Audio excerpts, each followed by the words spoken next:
ஆறாவதாக மலர்ந்ததே அறிவது எதுங்கிறது அறியறதுக்காக மட்டுமே.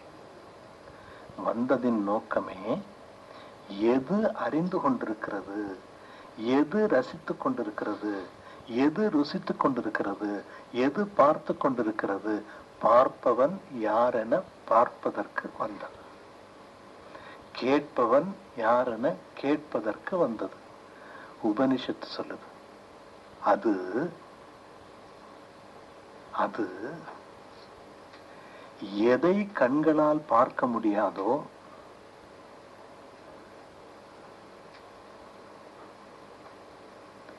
எதை கண்களால் பார்க்க முடியாதோ, எது கண்களால் பார்த்து கொண்டிருக்கிறதோ.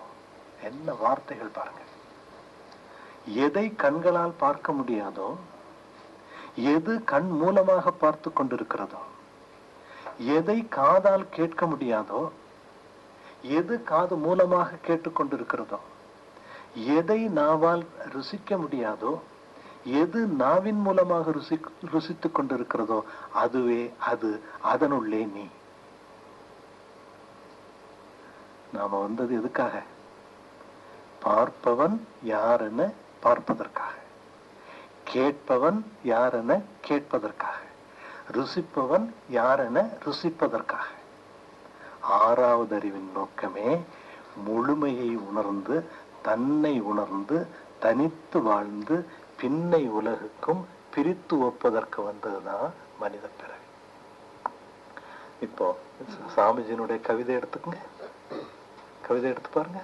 ஆதி எனும் பரம்பொருள் மெய் எழுச்சி பெற்று அணுவென்ற உயிராகி அணுக்கள் கூடி மோதி இணைந்து இயங்குகின்ற நிலைமைக்கேற்ப மூலகங்கள் பலவாகி அவை இணைந்து பேதித்த அண்ட கோடிகளாய் இப்பதான் ஆரம்பிக்குது. மற்றும் இதுவரைக்கும் அது மற்றும் அண்ட் மற்றும் பிறப்பு இறப்பு இடை உணர்தல் இயக்கமாகி வந்தாச்சு. ஓரறிவு முதல் 5 அறிவு இருக்கும். பிறப்பு இறப்பு உணர்தல் இயக்கமாகி நீதி நெறி உணர் மாந்தராகி. இங்க என்ன இருக்கு? இறை நீதி முழுமையா இருக்கு, இயற்கையினுடைய நீதி முழுமையா இருக்கு, இந்த மனித சமுதாயத்துல வந்த நீதி முழுமையா இருக்கு, நியதியும் இருக்கு, நீதியும் இருக்கு. இந்த உண்மையை உணர்ந்து கொள்ளக்கூடிய, இயற்கை நியதியை உணர்ந்து கொள்ளக்கூடிய, தன் நியதியை உணர்ந்து கொள்ளக்கூடிய அறிவு நீதி நெறி உணர் மாந்தராகி வாழ்ந்து, அதோட மட்டும் போறாது, என்ன போகுது? நிலை உணர்ந்து, தன்னிலை உணர்ந்து. நிலைன்னா உங்களுடைய நிலை, நமக்கு உள்ள இருக்கக்கூடிய நிலை. இப்ப மற்றதெல்லாம் என்னது? அலை. இதெல்லாம் அலை. நிலை உள்ள இருக்குது. மனம் ஒரு அலை, உடல் ஒரு அலை, பிறவி ஒரு அலை, உலகம் ஒரு அலை, பிரபஞ்சம் ஒரு அலை. அதனாலதான் மாயான்னா. மாயா தத்துவமும் பொய்யில்லை, தியரி ஆஃப் பர்மனன்ஸையும் பொய்யில்லை, பிக் பேங் தியரியும் பொய்யில்லை, எல்லாம் உண்மைதான். நீங்க உண்மையான நோக்கத்தில் பார்த்தால். நீதி நெறி உணர் மாந்தராகி நிலை உணர்ந்து. நிலை உணர்ந்து போச்சா? இப்ப என்ன ஆகி போச்சு? உடல் இருக்கு, நான் இருக்கிறேன், ஓ இவ்வளவு மக்கள் இருக்காங்க, என்னால் இவர்களுக்கு என்ன கொடுக்க முடியும்? என்ன கொடுக்க முடியும்? நான் இருக்கிறேன், என்னுடைய நியதியை நான் உணர்ந்துட்டேன், என்னுடைய நிலையை உணர்ந்துட்டேன், நான் இவர்களுக்கு என்ன கொடுக்க முடியும்? இந்த உடலை இந்த சமுதாயத்திற்கு, இந்த சமுதாயம் தந்த கல்வியை இந்த சமுதாயத்திற்கு, நான் என்ற எண்ணெய் இறைவனுக்கு. என்கிட்ட 2 இருக்கு, ஒன்னு இறைமையும் இருக்கு, இன்னொன்னு அந்த புவியும் இருக்கு. புவிய புவிக்கும், உலகத்தை உலகத்துக்கும், இறைய இறைவனுக்கும். அப்ப புவிங்கிறது மனதால் பெற்ற அனுபவங்கள், இறை என்பது மனதின் அடித்தளத்தில் இருக்கக்கூடிய இறைநிலை. The other end of the mind to the godness, the periphery of the mind to the society. நிலை உணர்ந்து தொண்டாற்றி இன்பம் காண்போம். அப்ப இன்பம், பரிபூரண இன்பம் எங்க வரும்னு நினைக்கிறீங்க? இன்பம் எங்க வருதுன்னா, not by taking. will you give? கொடுத்து பாருங்க, அங்கதான் இன்பம் இருக்கு. வாங்கினா பெக்கர், கொடுத்தா கிவர்.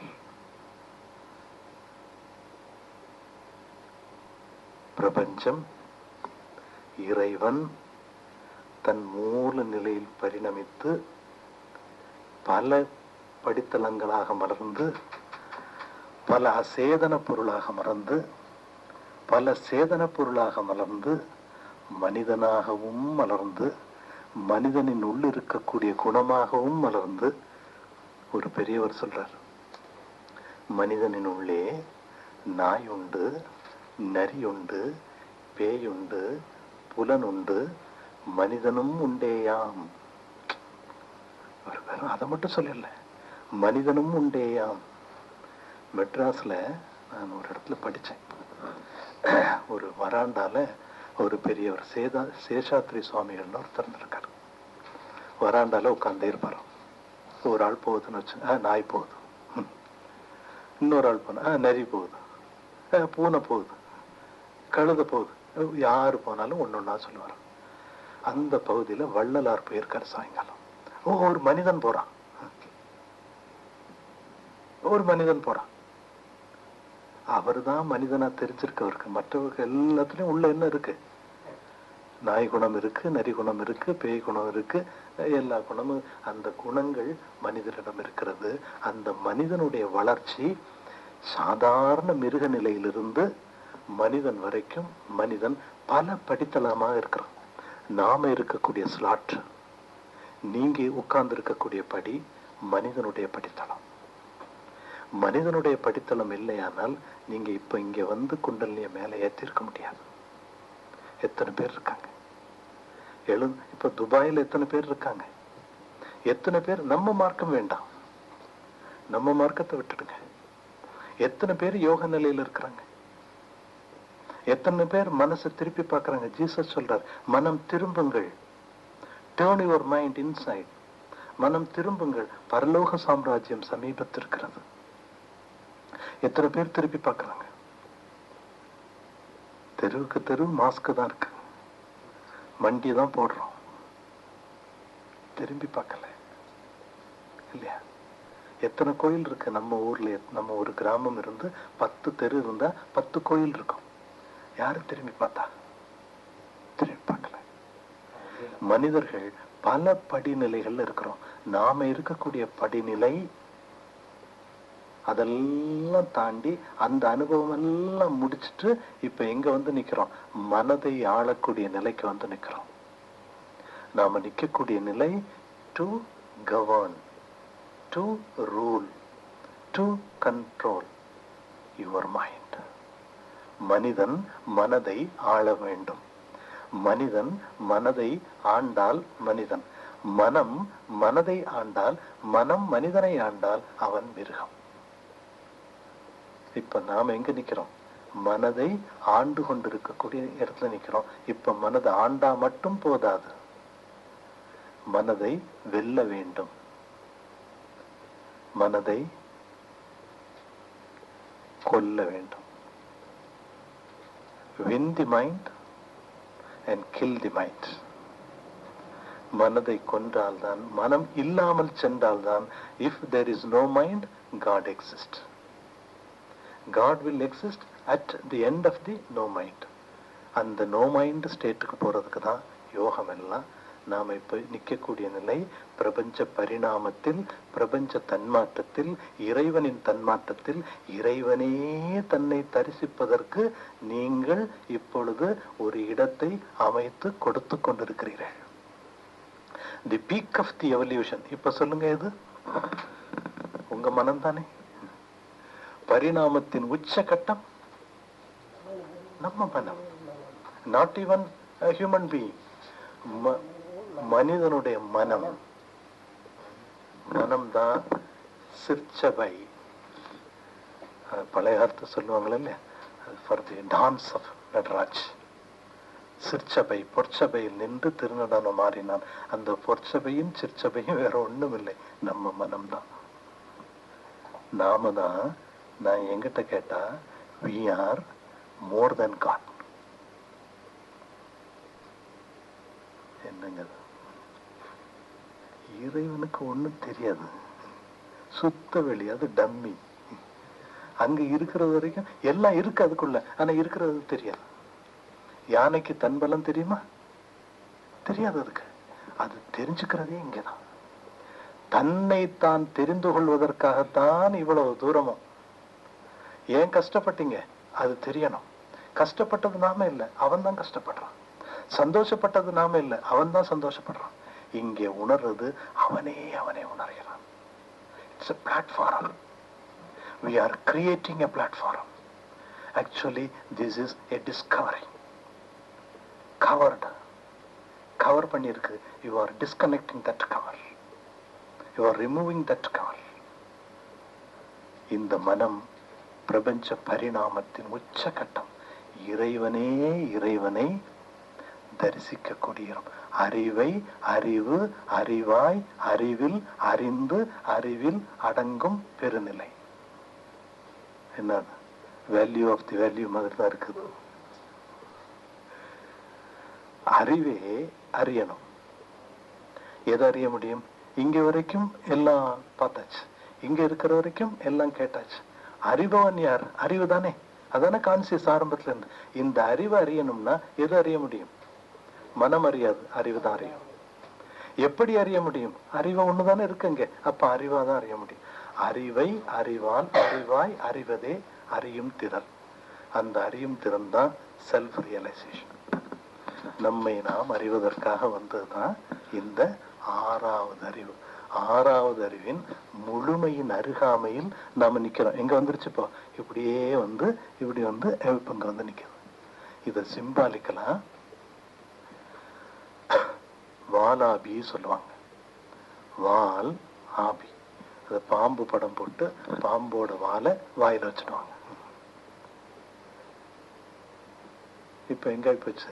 வால் ஒண்ணு, இது வாய் ஒண்ணு. இப்ப இது சேர்ந்து போச்சுன்னா சர்க்கிள் கம்ப்ளீட்டட். கண்ணன் அவன் வந்து பெரிய ஒரு சித்தர்.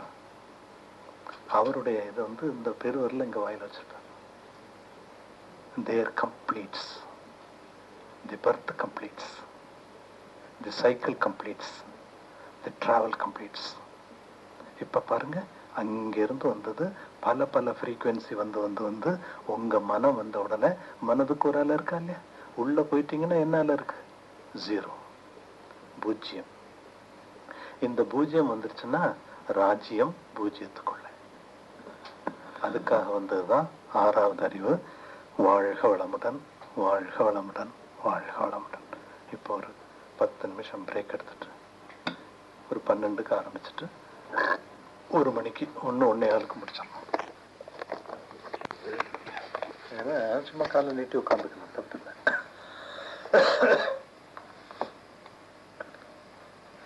உயிரும் மனமும்ங்கிற ஒரு தலைப்புல தான் இப்போ சிந்திக்க போறோம். இப்ப எல்லாத்துக்கும் தெரியும் உயிர்னா என்னன்னு தெரியும். தெரிஞ்சு போச்சு இல்லையா? உயிர் எங்க ஓடுறதுன்னு தெரியும், எங்க இருக்குதுன்னு தெரியும். மனதை பற்றி கொஞ்சம் தெரிஞ்சுக்கணும். உயிருக்கும் மனசுக்கும் இடையில இருக்கக்கூடிய உறவையும் தெரிஞ்சுக்கணும். தெரிஞ்சு போச்சுன்னு வச்சுக்கோங்க, கள்ளப்புலனைந்தும் காளா மணி விளக்கே தான். இந்த மனம் தெளிஞ்ச மனமாயிடும், உண்மை நின்று வாழக்கூடிய மனமாயிடுது. அதுதான் நம்ம இப்ப பார்க்க போறோம். கொஞ்சம் அவர் சொல்லுவார், அதுக்கப்புறம் நான் சொல்றேன்.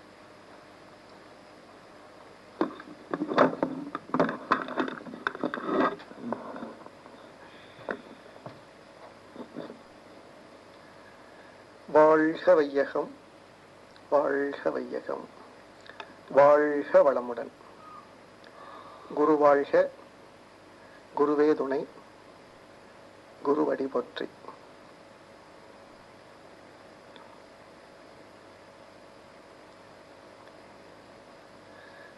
உயிரும் மனமும். உயிரை பற்றி காலையில இருந்து நம்மளுக்கு நல்ல விளக்கங்கள் கிடைத்திருக்கின்றது. ஆனா உயிரை பற்றி நாம் தெரிந்து கொள்ள வேண்டும் என்றால் உயிரினுடைய மூலம் என்ன, இதை முதலில் நாம் தெரிந்து கொள்ள வேண்டும். அப்ப உயிருக்கு மூலம் என்ன என்பது என்று தெரிந்தால்தான் அந்த உயிரின் அடிப்படையாக இருக்கக்கூடிய அதனுடைய தன்மாற்றங்கள், அதுதான் மனம். அப்ப உயிரை பற்றி தெரிந்து கொள்ளணும்னா உயிர் முதல்ல எங்க இருக்கிறது? உயிர் அறிந்தால் அறிவறியும் உண்மை தோன்றும். உலகமெல்லாம் உயிருக்குள் இருக்க காணும். உயிர் அறிந்த அறிவாலே உலகை நோக்க உயர்வு தாழ்வு இல்லாத மனப்பான்மை சித்திக்கும். உயிர் அறியா அறிவின் நிலை மாயையாகும். ஒப்பற்ற உயிரறிய ஞானமாகும். உயிராயும் அறிவாயும் தெய்வமாயும் ஓங்கும் உயர் மறைபொருள் உண்மை தேர்வோம். அப்ப உயிர் என்பது மறைபொருள். உயிர் என்பது மறைபொருள். அந்த மறைபொருளை உணர்ந்து கொள்ள முடியும். எப்படி உணர்ந்து கொள்ள முடியும்? உயிர் மூலம் என்ன என்பது நமக்கு தெரிய வேண்டும். உயிரினுடைய மூலம் தெய்வம் என்கின்றார்கள். அப்ப இறைநிலைக்கும் மனநிலைக்கும் இடையில் உள்ளது உயிர். இறைநிலைக்கும் மனநிலைக்கும் இடையில் உள்ள உயிரதை அகத்தவத்தால் உணர்ந்திடலாம். அப்ப தவம் பண்ணி பண்ணி மனதை நல்ல தெள்ள தெளிந்த ஒரு சப்டல் ஃப்ரீக்வன்சின்னு சொல்றாங்க இல்லையா, அந்த மனதை அந்த ஃப்ரீக்வன்சிக்கு கொண்டு வந்தாதான் உயிர் என்னங்கிறது தெரியும். உயிர் என்னங்கிறது தெரிந்தாதான் மனதை நம்ம கட்டுப்பாட்டுக்குள்ள கொண்டு வர முடியும். அந்த மனதை நம்ம கட்டுப்பாட்டுக்குள்ள நம்ம கொண்டு வர வேண்டும் என்றால் உயிரினுடைய நுட்பம் அவசியம் தெரிந்தாகட்டும். அப்ப இறைநிலைக்கும் மனநிலைக்கும் இடையில் உள்ள உயிரை அகத்தவத்தால் உணர்ந்திடலாம். மறைவிளக்கும் உண்மைகளை மற்றவர்க்கு எடுத்து காட்ட வெளியில் ஒன்றும் இல்லை. ஒரு உவமானம் மூலமா சொல்லி உயிர் இப்படிதான் இருக்கும் அப்படின்னு சொல்ல முடியாது. உணர்வுகளை உதாரணத்தின் மூலமாக விளக்கி சொல்லலாம். ஆனால் உயிராகி இருக்கின்ற அந்த உணர்வுக்கு அப்பாற்பட்ட நிலையில் இருக்கக்கூடிய ஒரு பொருளை நாம் தெரிந்து கொள்ள வேண்டும் என்றால் அதற்கு நம்மளுடைய மனதை பக்குவப்படுத்த வேண்டும். அப்ப மனம் அதனுடைய மனதை தன்னுடைய கட்டுப்பாட்டுக்குள் கொண்டு வருவதற்கு நாம் என்ன பயிற்சி செய்கின்றோமோ அந்த பயிற்சியில் நாம் வெற்றி பெறுகின்ற பொழுது உயிரை பற்றி தெரிந்து கொள்ள முடியும். குண்டலினி யோகத்தினுடைய அடிப்படை தத்துவமே உயிரை தான் நம்ம பார்க்கிறோம். முதல்ல நம்மளுக்கு தவம் கற்றுக் கொடுக்கின்ற பொழுது உயிரை உயிரின் மூலமாகிய உயிரின் மேல மனம் வைத்து நம்ம தவம் செய்கின்றோம். நிறைவடைந்த குரு மூலம் குண்டலினி யோகம் கற்று நித்தம் தவம் ஆழ்ந்து அகன்று உண்மை உணரப் பெற்றால் முனைப்பு போகும். இறைவனது பகுதி நிலை உயிர் மனமாய் தேர்ந்து, அங்கதான் உயிரும் வருது மனமும் வருது, ரெண்டுமே இறைவனது பகுதி நிலை. The part and parcel of the divinity. இறைவனது பகுதி நிலை உயிர் மனமாய் தேர்ந்து அதன் உடல் அதுவோ சமுதாயம் உற்பத்தி செய்து பல பொருட்கள் ஈந்து முறையாக வளர்த்து பண்பாட்டுடனே கல்வி தொழில் காப்பு இவை அத்தனையும் தந்து அதற்கு நம்ம ஒரு பிரதிபலிப்பு செய்யணும்ல. அதுக்கு என்ன செய்யறோம்? கன உடலை சமூகத்திற்கும் உயிரை இறைநிலைக்கும் அர்ப்பணிக்கக்கூடிய தகமை வருகின்ற பொழுது அது முழுமை பேறு. உயிரை பற்றி தெரிந்து கொள்ள வேண்டும் என்றால் அப்ப மனம் இருக்கு பார்த்தீங்களா, மனதிற்கு நிறைய பயிற்சிகள் அளிக்க வேண்டும். அப்ப மனதினுடைய தன்மைகள் என்ன என்பதை புரிந்து கொள்ளுகின்ற பொழுது உயிரை பற்றிய விளக்கம் நம்மளுக்கு தன்னாகவே கிடைக்கும்.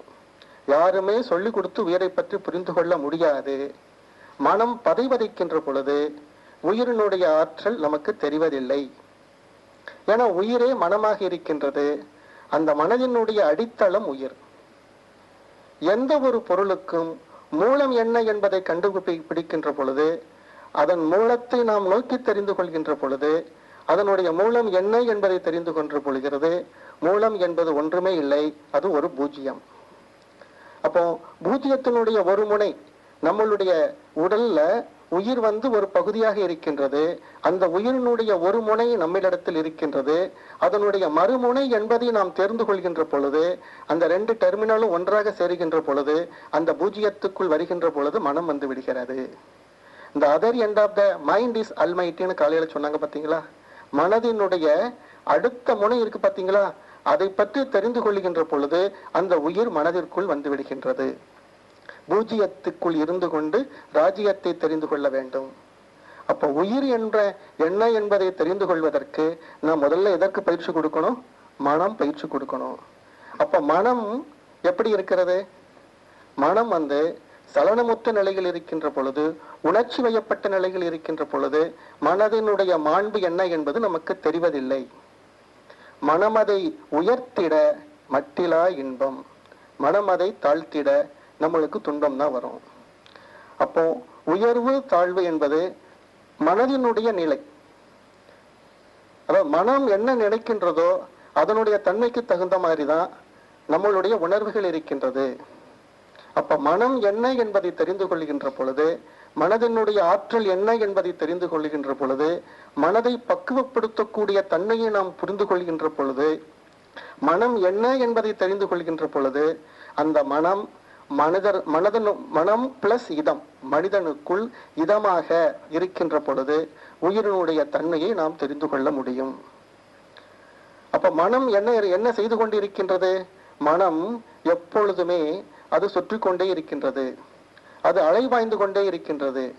அப்படி அலைபாய்ந்து கொண்டே இருக்கக்கூடிய மனதிலே மனதினுடைய பேஸ் என்ன என்பதை தெரிந்து கொண்டு, அந்த மனதினுடைய பேஸிற்கு, மனதினுடைய அடித்தளத்திற்கு ஒரு மூலமாக இருக்கக்கூடிய உயிர்நிலையை நாம் தெரிந்து கொள்ள வேண்டும் என்றால் முதல்ல மனதை பற்றி தெரிந்து கொள்ள வேண்டும். அப்போ உடலில் உயிர் விண்ணாக விரைந்து ஆற்றுங்கள். உயிரில் உள்ள முயற்சி, செயல், விளைவு, அனுபோகம், அனுபவம், ஆராய்ச்சி, தெளிவு, முடிவு, இந்த தேவையிலிருந்து ஆரம்பித்து இந்த 10 தொகுப்பினுடைய தொகுப்பு தான் மனம் அப்படின்னு சொல்றாங்க. முதல்ல உணர்ச்சி. அந்த உணர்ச்சியை தெரிந்து கொள்கின்ற பொழுது அந்த உணர்ச்சியில் இருந்து தோன்றுகின்ற அடுத்தது தேவை. உணர்ச்சியை நாம் முதல்ல ஃபுல்ஃபில் பண்ணணும். பசி என்பது ஒரு தேவை உணர்ச்சி. அப்ப மனம் உயிரை பற்றி தெரிந்து கொள்கின்ற பொழுது, உயிர் தான் அங்க உள்ளுக்குள்ளே இருக்கிறார். ஆனா அந்த உயிருக்கு ஒரு தேவை வருகின்ற பொழுது அது ஃபர்ஸ்ட் அது உணர்ச்சியாக வெளிப்படுகின்றது. அந்த உணர்ச்சியிலிருந்து உணர்ச்சி தேவையாகின்றது. அந்த உணர்ச்சியை இப்ப ஃபுல்ஃபில் பண்ணணும். அப்ப அந்த உணர்ச்சியை நம்ம ஃபுல்ஃபில் பண்ணியாச்சு அப்படின்னா, உணர்ச்சி அதுக்கு என்ன வேணும்? ஒரு தேவை. பசி எடுக்கிறது. இப்போ பசிங்கிறது ஒரு உணர்வு. அந்த உணர்வை நாம் முதல்ல, அந்த பசிங்கிற உணர்வு இருக்கு பார்த்தீங்களா, அந்த உணர்வை காம்பன்சேட் பண்ணணும்.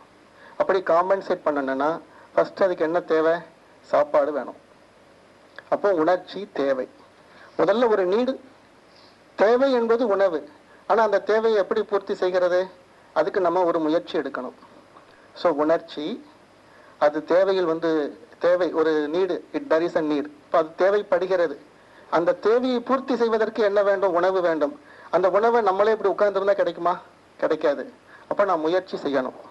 அப்ப உணர்ச்சி, தேவை, முயற்சி. சமையல் பண்ண போறோம். 1:30 மணிக்கு சாப்பாடு வந்துடும். அது வரைக்கும் நான் பேசிட்டு இருந்தா நீங்களும் கேட்டுட்டு இருப்பீங்க. அதுக்கு மேல பேசியாச்சுன்னா, சாப்பாடு வந்தாச்சுன்னா உங்க மனம் எங்க இருக்கும்? இங்க இருக்காது. ஐயா பேசுறதை விட இவர் பேசுறது ரொம்ப போர் அடிக்கிறது, அதனால நம்ம கொஞ்சம் சாப்பாடை பார்த்துட்டு உட்காருவோம் அப்படின்னு உங்களுடைய மனம் இப்ப அப்படியே கொஞ்சம் தத்தளிக்கும். அப்போ உணர்ச்சி தேவை சாப்பாடு வந்துச்சு அப்படின்னா தான் நீங்க முயற்சி எடுக்க முடியும். சாப்பாடு வரல, அப்ப அது வரைக்கும் நீங்க என்ன பண்ணணும்? உட்கார்ந்துதான் இருக்கணும். வேற வழி இல்லை. 2 மணி வரைக்கும் நீங்க உட்கார்ந்துதான் இருக்கணும். அதுக்குதான் வேணும் சொல்லிட்டோம். ஸோ உணர்ச்சி, தேவை, சாப்பாடு வந்துச்சுன்னா முயற்சி எடுக்கணும். ஸோ வந்தாச்சுன்னு உடனே அவங்க ஒரு சாப்பாடு எனக்கு வேணும்னு அப்படின்னு கேட்பாங்களா, நம்மளும் போய் எடுத்துட்டு உட்கார்ந்து சாப்பிட ஆரம்பிச்சிருவோம். அது செயல். அப்ப அந்த செயலை செய்கின்ற பொழுது எந்த ஒரு செயல் செய்தாலும் அந்த செயல் பதிகிறது. ஸோ அந்த செயலினுடைய தன்மை என்ன என்பதற்கு தகுந்தவாறு அது ஒவ்வொன்றாக பிரதிபலிக்கிறது. அப்ப நம்ம சாப்பிட்றோம், அதை எக்ஸிக்யூட் பண்றோம். செயல், உணர்ச்சி, தேவை, முயற்சி, செயல். சரி, மத்தியானம் கோர்ஸ் கண்டினியூஸா 2 மணிக்கு மேல இருக்கு. 2 மணிக்கு சாப்பாடு வந்துச்சு, நம்ம சாப்பிட ஆரம்பிச்சிட்டோம். அதிகமா சாப்பிட்டா தூக்கம் வரும். அப்ப தூக்கம் வரணும் அப்படிங்கிறப்ப நம்ம கண்ட்ரோல் பண்ண தெரியணும். தெரியல அப்படின்னா நம்ம எந்த சாப்பாடு சாப்பிட்ருக்கோமோ, எந்த அளவுக்கு சாப்பிட்ருக்கோமோ அதுக்கு தகுந்த மாதிரி அங்க ஒரு விளைவு இருக்கும்.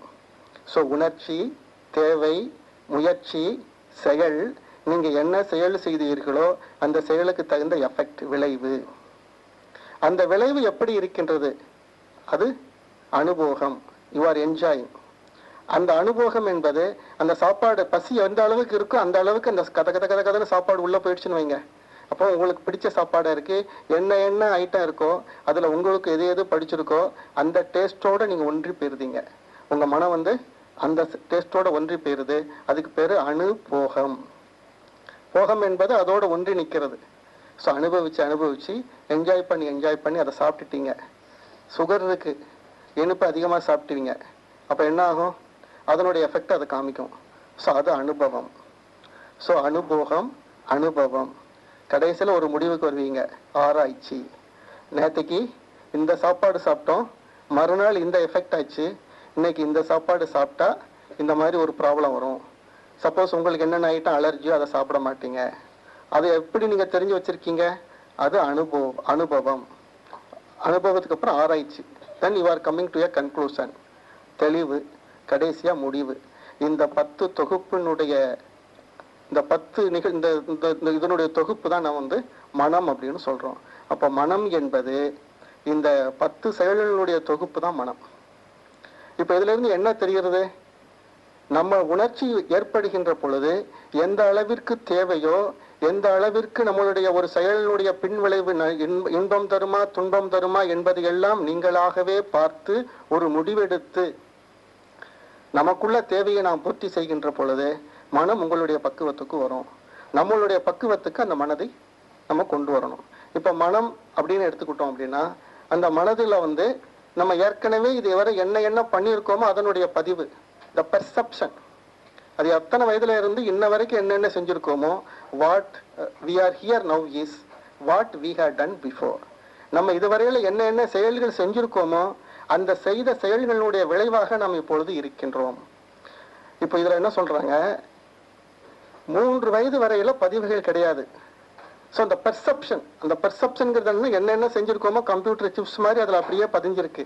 ஸோ 3 வயதுக்கு அப்புறம் இன்ன வயது வரையில நீங்க என்னென்ன செஞ்சிருக்கீங்களோ அந்த செயல்கள் எல்லாம் அப்படியே பதிந்து அதனுடைய தரமாக, அதனுடைய ஒரு பிரதிபலிப்பாக தான் இன்னைக்கு நம்ம இருக்கிறோம்.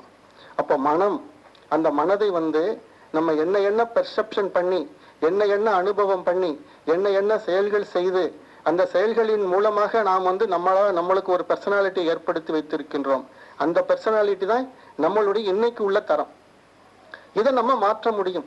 அப்போ அதற்கு என்ன பண்ணணும் அப்படின்னா, மனம் வந்து இதுவரையில என்ன செய்திருக்க பதிவுகளை வந்து கொஞ்சம் எடுத்து ஆராய்ச்சி பண்ணிட்டு, அந்த பதிவுகள் அதுக்கு எனது வயது 3 முதல் இன்று வரை 3 வயதுக்கு அப்புறம் தான் பெர்செப்ஷன் எபிலிட்டி மனதுல எல்லாமே பதிகிறது.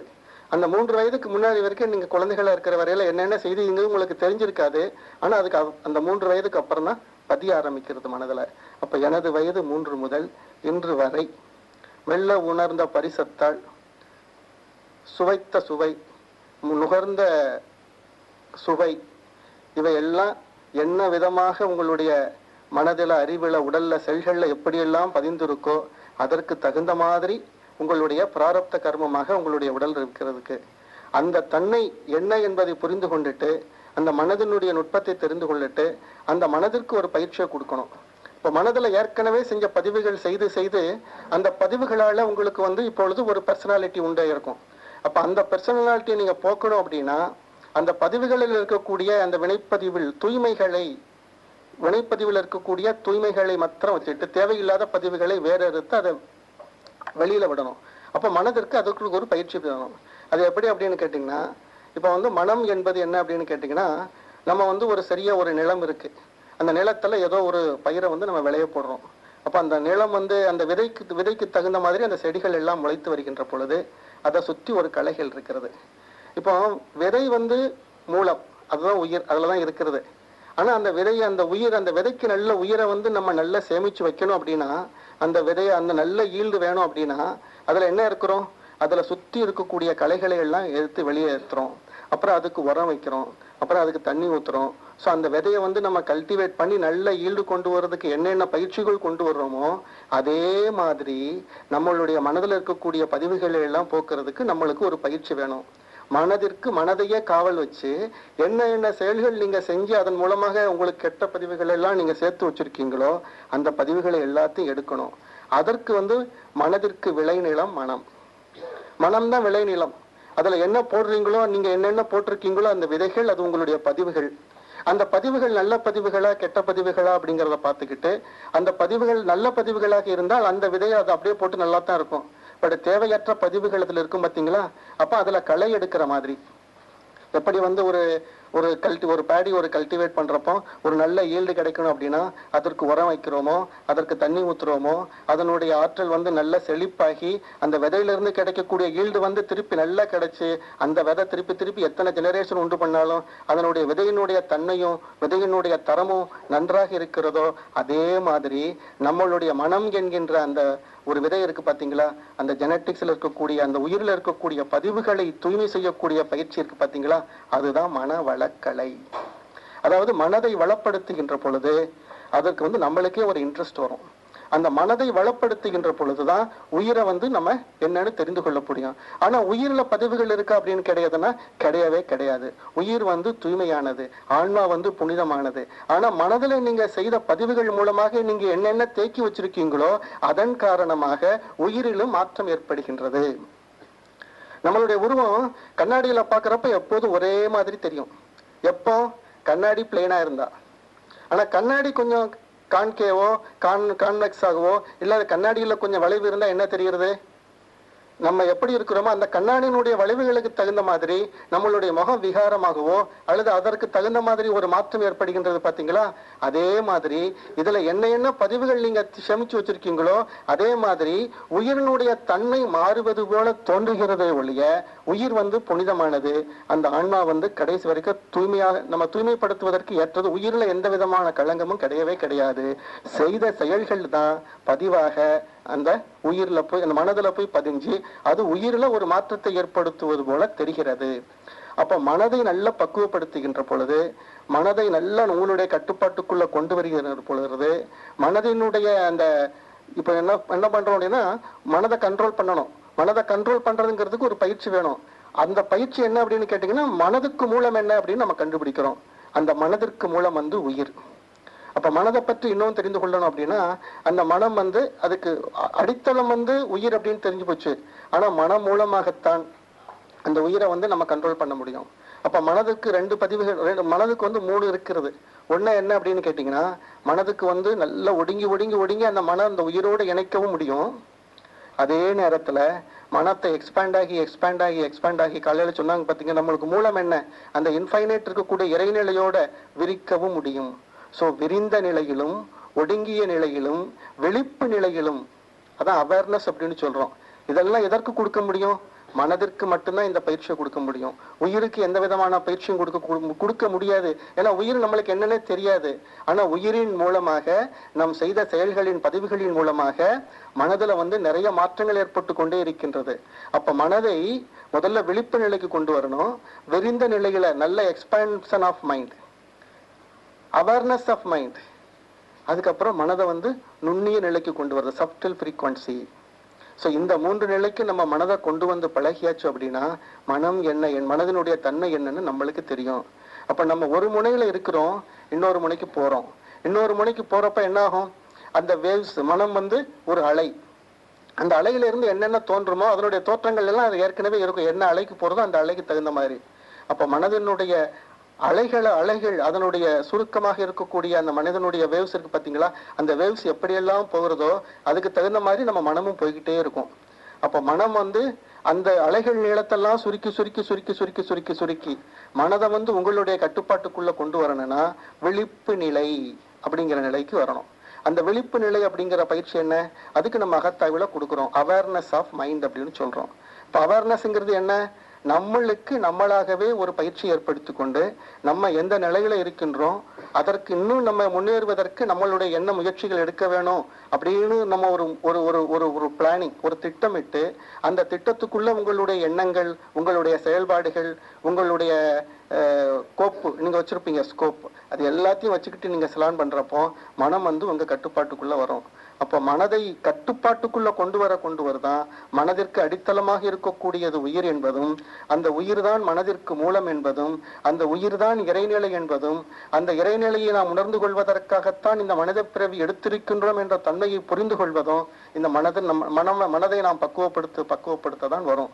இப்ப மனதிற்கு பேஸ் என்ன அப்படின்னு தெரிஞ்சாச்சுன்னா, அதன் அடித்தளமாக இருக்கக்கூடிய இறைநிலையை பற்றி மனம் நினைகின்ற பொழுது அது உயிரும் மனமும் ஒன்றாக சேர்ந்து விடுகின்றது. அப்ப உயிரும் மனமும் ஒன்றாக சேர்கின்ற பொழுது உயிருக்கு மூலமாகிய மனம், மனதிற்கு அடித்தளம் உயிர். இந்த உயிர் மனம் இந்த இரண்டும் ஒன்றாக இருக்கின்ற பொழுது மனம் நல்ல சப்டல் ஃப்ரீக்வன்சி நம்மளுடைய சுபாவங்களே மாறி இந்த மனதின் மூலமாக நம்ம எவ்வளவோ பெரிய சாதனைகளை செய்ய முடியும். மனதிற்கு பயிற்சி கொடுக்கறதுக்கு முன்னாடி நம்ம இப்போ மனம் எங்கெல்லாமோ அது ஓடிக்கிட்டே இருக்கிறது, அது மரம் விட்டு மலர்ந்தாகிறது. அப்ப அந்த ஒரு மனம் இப்படி ஓடிக்கொண்டே இருக்கக்கூடிய மனதிற்கு பயிற்சி கொடுக்கறதுக்கு தியானம் ஒரு வழி. இது தவிர மனதை நம்ம எந்த நிகழ்ச்சிக்கு கொண்டு போனாலும் அப்படி இல்லை என்று சொன்னாலும் கூட நம்ம இன்னைக்கு எவ்வளவோ பயிற்சிகள் கற்றுக்கோம் பாருங்களா, முகவசியம், ஜகவசியம், வெவ்வேறுபட்ட தியான நிலைகள், இப்படி இது மூலமாக கொண்டுட்டு போய் தாரணா பிரத்யாகார தியான சமாதி, இந்த சமாதி நிலைக்கு வர்றப்போ என்ன ஆகிறது, எல்லா ஆசையும் அடங்கிறது. ஆனா எவ்வளவுதான் ஆசைகள் இருந்தாலும், எவ்வளவுதான் மனதுல குழப்பங்கள் இருந்தாலும், அந்த குழப்பங்களை நிவர்த்தி செய்யற வரையில நம்ம பயிற்சிகள் சென்று கொண்டேதான் இருக்கணும். அப்படி அந்த குழப்பங்களில் இருந்து நம்மளை விடுபடுத்தி உயிருக்குள்ள என்ன இருக்கிறது என்பதை தெரிந்து கொள்ளணும். அப்படின்னா அந்த உயிரினுடைய தன்மை என்பதை தெரிந்து கொள்ளணும். இப்ப உயிரினுடைய தன்மை, இவ்வளவு நேரம் மனதை பத்தியே நம்ம பார்த்துட்டு வந்தோம். இப்ப உயிர்னா என்ன? இப்ப உயிர் என்பது என்ன அப்படின்னு கேட்டீங்கன்னா, உயிர் என்பது ஒரு எத்தீரியல் பார்ட்டிகிள், ஒன்று உடலுக்குள்ள பஞ்சபூதங்களினுடைய கூட்டு தொகுப்பாக இருக்கிறது. அதுல விண்ணுதான் உயிராக இருக்கிறது அப்படிங்கிறதையும் நம்ம தெரிந்து கொள்கிறோம். ஆனா உயிர் என்பது உடம்புக்குள்ள எந்த இடத்துல இருக்கிறது, அது ஏன் அந்த உடம்புக்குள்ள அந்த உயிர் சில மாற்றங்களை உண்டு பண்ணுகிறது. இப்ப உயிருங்கிறது ஒண்ணுமே இல்லை, அது ஒரு கேப். உடம்புக்குள்ள எந்த ஒரு இடத்துல இருந்தாலுமே அந்த கேப், எந்த இடத்துல ஒரு வெற்றிடம் இருக்கிறதோ அந்த வெற்றிடம் அந்த வெற்றிடத்துல இருந்து அந்த ஆற்றல் வெளியில போயிடுச்சு அப்படின்னா அது ஃபில்லப் ஆயிரும், அப்புறம் ஒண்ணுமே இருக்காது. அதே மாதிரி உடம்புக்குள்ள உயிர் துகள்களாக இருந்தாலும் கூட அந்த உயிருக்கு மூலமாக இருக்கக்கூடிய ஜெனட்டிக்ஸ் இருக்கு பாத்தீங்களா, அங்கதான் உயிர் இயக்க மையம் கொண்டிருக்கின்றது. அப்ப அந்த உயிரினுடைய மையம், அதை கருமையம் என்று சொல்லுகின்றோம். ஸோ எந்த ஒரு பொருளை எடுத்துக்கிட்டாலுமே, எந்த ஒரு உயிரினங்களை எடுத்துக்கொண்டாலுமே உயிரினத்துல மையம் கொண்டு இருப்பது உயிர் உயிரினத்தினுடைய அதன் மையப்பகுதியில் மையம் கொண்டு இருக்கிறது, அதாவது சென்டர் ஆஃப் கிராவிட்டி அப்படின்னு சொல்லிக்கிறோம். ஸோ அந்த இடத்துல இருக்கக்கூடிய அந்த கருமையம், அதனுடைய மேன்மையை தெரிந்து கொண்டு அந்த கருமையத்தை நல்ல தூய்மை செய்யக்கூடிய பயிற்சியை நம்ம பழகுகின்ற பொழுது மனம் மேலும் வலுப்படும். அப்போ உயிருக்கு மூலமாகிய மனதை பற்றி தெரிந்து கொள்ளணும், அதே நேரத்துல கருமையத்தையும் தெரிந்து கொள்ளணும். இப்ப உயிர்னு எடுத்துக்கொண்டீங்கன்னா, ஒவ்வொரு பொருள் எடுத்துக்கிட்டாலும் உடம்புக்குள்ளதான் உயிர் மையம் கொண்டிருக்கிறது. அப்ப உடம்புக்கு என்ன உண்டு? உடம்புக்கு ஒரு மையம் உண்டு, உடம்புக்கு ஒரு எல்லை உண்டு. மனதிற்கு எல்லை உண்டா? தெரியல. உயிருக்கு எல்லை உண்டா? ஏன்னா உயிர் ஒரு புள்ளி. அப்ப உடம்பு எல்லை கட்டி இருக்கக்கூடியது, ஆனா அதுக்கு ஒரு மையம் உண்டு. அந்த ஒரு மையத்துல உயிர் அப்படிங்கிற ஒரு புள்ளி இருக்கிறது. அப்ப உயிருங்கிறது ஒண்ணும் இல்ல, ஒரு புள்ளி தான் அது. ஆனா மனம்ங்கிறது அது எக்ஸ்பேண்ட் ஆகிட்டு போயிட்டே இருக்கிறது. அப்ப மனதிற்கு அப்போ மெய்ப்பொருளுக்கு உடலுக்கு எல்லை உண்டு, உடலுக்கு மையப்புள்ளி உண்டு. உயிருக்கு மையப்புள்ளி மட்டும் உண்டு. ஆனா மனதிற்கு என்ன உண்டு? அது பிரபஞ்சத்தோடு இணைகின்றது. அப்ப அதற்கு எல்லை இல்லை. அப்ப எல்லை இல்லாத ஒன்றோடு இந்த மனதை கொண்டு போய் இணைக்கின்ற பொழுது அந்த எல்லையற்ற ஒரு பெருவெளியாக இருக்கக்கூடியதற்கு மையம் என்ன? எதுவா இருக்க முடியும்? இந்த பிரபஞ்சம் எந்த ஒரு பொருள் சுற்றி கொண்டே இருந்தாலும் அந்த சுற்றுகின்ற பொருளுக்கு எல்லாம் ஏதாவது ஒரு பொருளை மையமாக வைத்துதான் சுற்றி கொண்டிருக்க முடியும். அப்ப இந்த உயிர், இந்த மனதிற்கு மையம் என்ன? அப்ப மனம் எக்ஸ்பாண்ட் ஆகி விரிய மனம் உயிரோடு ஒன்றி அது நிலைபொருளாக இருக்கக்கூடிய மெய்ப்பொருளை அடைகின்ற பொழுது உயிரே மனமாக, மனமே உயிராக, இரண்டும் ஒன்று சேர்ந்து ஒரு நிலைபொருளாக மாறிவிடுகின்ற பொழுது, அந்த நிலையை உணர்கின்ற பொழுது, அந்த நிலையில நாம் இருந்து கொள்கின்ற பொழுது அது எப்படி இருக்கும் அப்படிங்கிற அனுபவத்தை நாம் மற்றவர்களுக்கு சொல்ல முடியாது. உயிரை தெரிந்து கொண்டு மனதை அந்த உயிருக்குள் அடக்குகின்ற பொழுது உன்னுள்ளே நான் அடங்க, என்னுள்ளே நீ விளங்க, உனது தன்மை ஒளிர எனது உள்ளம் தூய்மை பெற்றேன், இன்னும் வேறு என்ன வேண்டும் இப்பேறு பெற்ற பின்னர், எடுத்த மனித பிறவி எய்தியதே முழுமை. ஆனா உயிரையும் மனதையும் உணர்ந்து கொள்ளக்கூடிய இந்த ஒரு தன்மை, இந்த ஒரு பக்குவம் மனித பிறவிக்கு மட்டும்தான் உண்டு. வேற எந்த பிறவிகளுக்குமே அது இல்லை. கருமூலம் எண்ணிறந்த பிறப்பால் வந்த கருத்தாற்றல் அடிப்படையாய் அமையப்பெற்ற உருவெடுத்த பின் உடலால் அறிவால் துய்த்த செய்த செயல்கள் எண்ணங்கள் இதுவரையில இந்த உருவெடுத்த பின் உடலால் அறிவால் துய்த்த செயல்கள் எண்ணங்கள் அனுபவங்கள் பதிவுகள் இவற்றின் தொகுப்பாக இருக்கக்கூடிய மனம் உயிரினுடைய தன்மைக்கு தகுந்த மாதிரி, மனதினுடைய என்னென்ன பதிவுகள் இருக்கிறதோ அந்த தகுந்த மாதிரி உயிரினுடைய தன்மை மாறிக்கொண்டே இருக்கின்றது. ஆனா உயிர் உண்மையிலேயே மாறுபடாதது. மனதினுடைய தன்மைகள் எப்படி போகின்றதோ அதற்கு தகுந்த மாதிரி உயிர் மாறுபடுவது போல தோன்றுகிறது. ஆனால் உயிர் என்பது ஒரு அழியாத பொருள். அதை எட்டர்னல் அப்படின்னு சொல்லுவாங்க. அப்போ உயிர்க்கு உயிராய் உள் நிறைந்து உயிராயும் அறிவாயும் மறைபொருளாக இருக்கக்கூடிய உண்மை பொருளை தெரிந்து கொள்ள வேண்டுமானால் மனதை அதனுடைய மூலமாக இருக்கக்கூடிய ஒரு பொருளுக்குள்ள கொண்டு அந்த ஒன்றாக இருக்கக்கூடிய பரம்பொருளோடு மனதை இணைக்கின்ற பொழுது, மனதை அதே சப்டில் ஃப்ரீக்வன்சிக்கு கொண்டு வருகின்ற பொழுது மனம் தன்னை மறந்த ஒரு நிலை வரும். அந்த நிலையில தவம் செய்து பழக நம்மளுடைய உயிரினுடைய ஆற்றல் உயிரில இருந்துதான் காந்தம் கிடைக்கிறது. ஸோ உடலுக்குள்ள உயிராக இருக்கக்கூடிய அந்த பொருளை பற்றி தெரிந்து கொள்ள வேண்டுமானால் உயிர் துகள்கள் உடலுக்குள்ள என்னென்ன செயல்கள் செய்து கொண்டிருக்கின்றது, அந்த இறை துகள்களின் தன்மைக்கு தகுந்த மாதிரி இருக்கக்கூடிய அந்த எனர்ஜி கன்வர்ஷன் இருக்கு பாத்தீங்களா, அந்த கன்வர்ஷனை சேமிக்க உயிருக்கு எனர்ஜி கன்சர்வ் பண்ணிட்டே இருக்கலாம். ஸோ அப்ப மனதை நம்ம நல்ல நிலைக்கு கொண்டு வர வேண்டுமானால் ஜீவகாந்தமாக இருக்கக்கூடிய அந்த உயிர் துகள்களின் சுழற்சியால் உயிரிலே ஏற்படக்கூடிய மாற்றங்களை எல்லாம் நம்ம நல்ல நுணுகி ஆராய்ந்து உயிருக்கு நல்ல ஒரு சக்தியை கொடுக்கக்கூடிய ஒரு பயிற்சியை நம்ம செய்யணும். அந்த சக்தி கொடுக்கக்கூடிய பயிற்சி செய்யறப்போ மனதிற்கு வலு கூடுகின்றது. மனதினுடைய வலு கூடுகின்ற பொழுது உயிர் ஆட்டோமேட்டிக்கா அதனுடைய சக்தி, அதனுடைய பவர், உயிரினுடைய தன்மைகளும் உயிரினுடைய நுணுக்கங்கள், உயிர் துகள்களுடைய எண்ணிக்கை, அதன் மூலமாக உடல்ல அது என்னென்ன பயோலாஜிக்கல் எஃபெக்ட்ஸ் எல்லாம் செஞ்சுட்டு இருக்கிறதோ அந்த எஃபெக்ட் எல்லாம் 100% எஃபிஷியன்சியோட ஒர்க் பண்ணும். அப்படி 100% எஃபிஷியன்சியோட ஒர்க் பண்றப்போ உடல் என்ன ஆகிறது, உடலுக்குள்ள உயிர் துகளாக இருக்கக்கூடிய அந்த உயிர் துகள்களுடைய எண்ணிக்கை அதிகமாக கன்சர்வ் எனர்ஜியை நமக்குள்ள சக்தியை நம்ம சேமிச்சுக்கிட்டே வைக்கலாம். ஆக இந்த உயிர் என்பதை தெரிந்து கொள்ள, உயிரினுடைய நுட்பத்தை மென்மேலும் தெரிந்து கொள்ள வேண்டும் என்றால் மனதிற்கு நல்ல பயிற்சி கொடுத்து மனதில் இருக்கக்கூடிய பதிவுகளை எல்லாம் நீக்கி அந்த மனதினுடைய தன்மை என்ன என்பதை புரிந்து கொண்டு நாம் செயலாற்றுகின்ற பொழுது உயிரும் மனமும் இணைந்த ஒரு நிலை நமக்கு வரும். அந்த உயிரே மனமாக இருக்கிறது. மனம் இறைநிலையோடு எய்துகின்ற பொழுது, உயிரோடு கலந்து அந்த இறைநிலையோடு நாம் இருக்கின்ற பொழுது மனிதனாகிய பிறவி எடுத்த நம்ம எல்லாருமே தெய்வத்தோடு ஒன்று விடுவோம். மனிதனும் தெய்வம்தான்.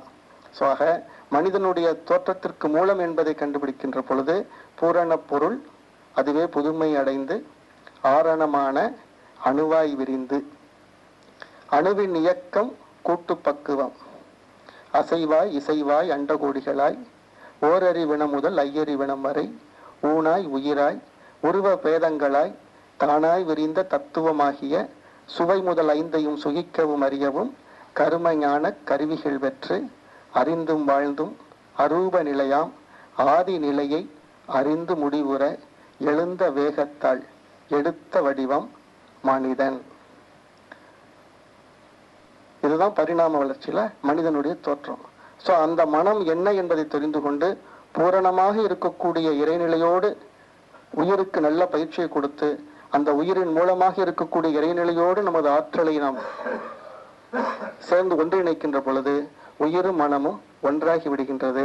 அந்த உயிரும் மனமும் ஒன்றாகி இருக்கின்ற பொழுது நிலை பேறு, அதாவது பெர்ஃபெக்ஷன், நம்மளுக்கு முழுமை பேறு கிடைக்கின்றது.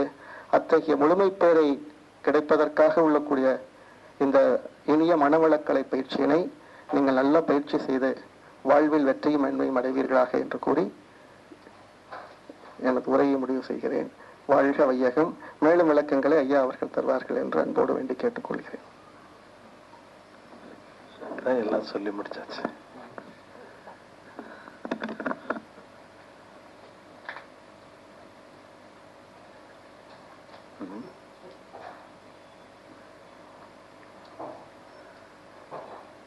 மனம் ஒண்ணு, உயிர் ஒண்ணு, அறிவு ஒன்று. அறிவு ஆழத்துல இருக்கு, மனம் மேல இருக்கு.